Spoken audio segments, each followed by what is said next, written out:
नमस्कार जूले। आज मेरे 15वें दिन का अनशन अंत हो रहा है।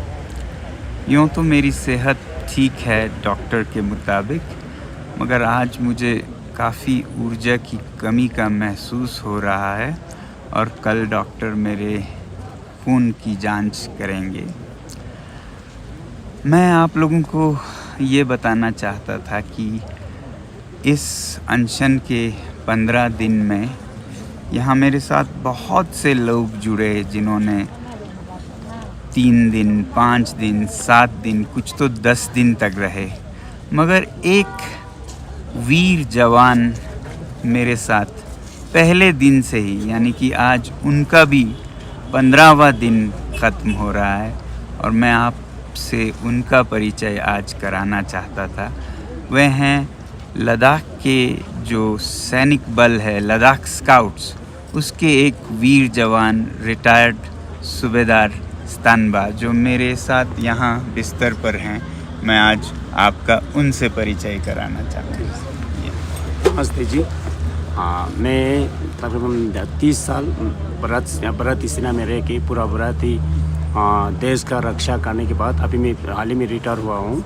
तो अभी उसके बाद हमारा पूरा लद्दाखी लोगों का 2 मुख्य मांग थे, हेतु 4 थे, लेकिन उनसे 2 मुख्य मांग थे।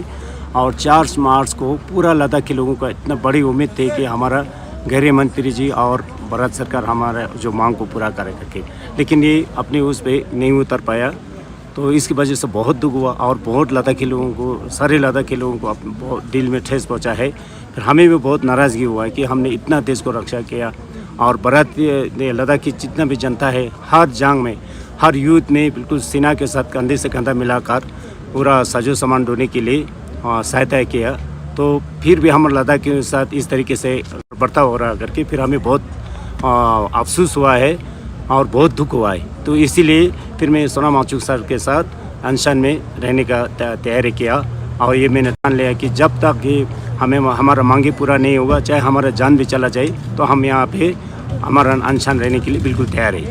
सूबेदार रिटायर्ड स्तानबा 1999 में कारगिल युद्ध में बहुत ही सक्रिय लड़ाकू रहे हैं और इनके साथ बहुत से भूतपूर्व सैनिक यहाँ पर आते रहे हैं। शुरू से अगर देखें तो 500 से 1000 तक यहाँ पर भूतपूर्व सैनिक बहुत ही जज्बे से अनशन पर बैठे हैं। इन सब का दिल का जो ठेस बोल रहे हैं वो ये है कि सरकार ने खुद वादे किए, अगर नहीं निभाना था तो वादे किए क्यों?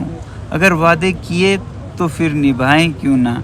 तो ये जो वादा करके मुकर जाना और कुछ जवाब, कुछ कारण भी नहीं बताना, ये लोगों के दिल को बहुत सता रहा है, क्योंकि ऐसी उम्मीद नहीं थी, और वो भी इस सरकार से जो कि हमेशा सच के रास्ते पे चलने के बात करते हैं। तो ये हम सब का बहुत ही दिल के चिंता का विषय बना हुआ है। अब मैं आपको लद्दाख स्काउट्स के बारे में बताऊं।